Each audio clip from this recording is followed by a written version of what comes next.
మీరే చూడండి అబ్బా, ఎక్కడి నుంచి వస్తుంది, ఎక్కడ వస్తుందో మీరే చూడండి. జగన్మోహన్ రెడ్డి గారికి ఎందుకు అంతగా వస్తున్నారు? వాడు ఆ మధ్య అన్నట్టు వాళ్ళు తోలుకుంటుంటారంటే మరి అన్ని కోట్లు పెట్టి ఎలక్షన్ 3 ఏళ్ళు ఉండగా ఎందుకు తోలుకుంటాం? మరి ఆయనకు ఎందుకు రావట్లా? నిజంగా చేస్తుంటే ఆయన పోతున్నాడు, ఒకటే ఆటోలో పోతుంటాడు, ఇట్లా అనుకుంటాడు. ఈ మధ్య అది ఎక్కువైంది. ఎక్కడ జనంలో ఎందుకు పోలేకపోతున్నాడు? జనంలో ఎక్కడ జనం ఎందుకు రావట్లా?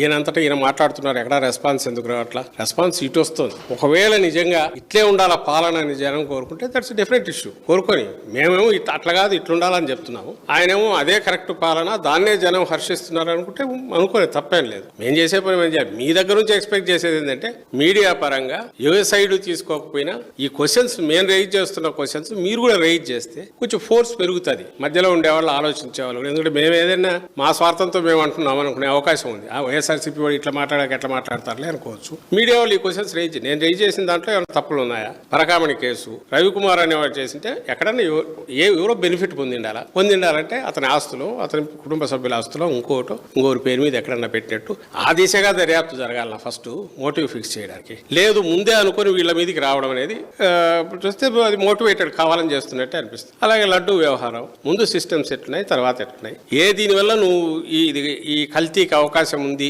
ముందు లేదని ఎందుకు అనుకుంటున్నావు? ఆ పీరియడ్లోనే ఎట్లా జరిగింది అనుకుంటున్నావు? ఇప్పుడు జరగలేదని ఎందుకు అనుకుంటున్నావు? దానికి సంబంధించి టర్మ్స్ ఆఫ్ రెఫరెన్స్ లో పాయింట్స్ ఉండాలా? లేవు. ఊరికి సింగిల్ డైమెన్షన్ లో ఊరు పేర్లు ఎవడుకో కూడా తెలియవు. వాడు కలిశాడు, వీడు కలిశాడు, కెమికల్స్ తెచ్చారు, కలిపేసి ఇచ్చారని అంటున్నారు. Liquor scam, same distilleries, same testing labs, same liquor. ఆ రోజు అవే స్టాండర్డ్స్, ఈ రోజు అవే స్టాండర్డ్స్. మరి నువ్వు ఏ రకంగా అంటావు? దానికి సంబంధించి లేదు, ఆన్సర్ లేదు. సో ఇవన్నీ నువ్వు జరగాల్సిన పద్ధతిలో ఎప్పుడైతే ఏది అసలు జరగట్లేదో వాటికి మేము రైజ్ చేస్తాను. నేను ఎక్స్పెక్ట్ చేసేది మీడియాలో కూడా ఇవి రావాలి.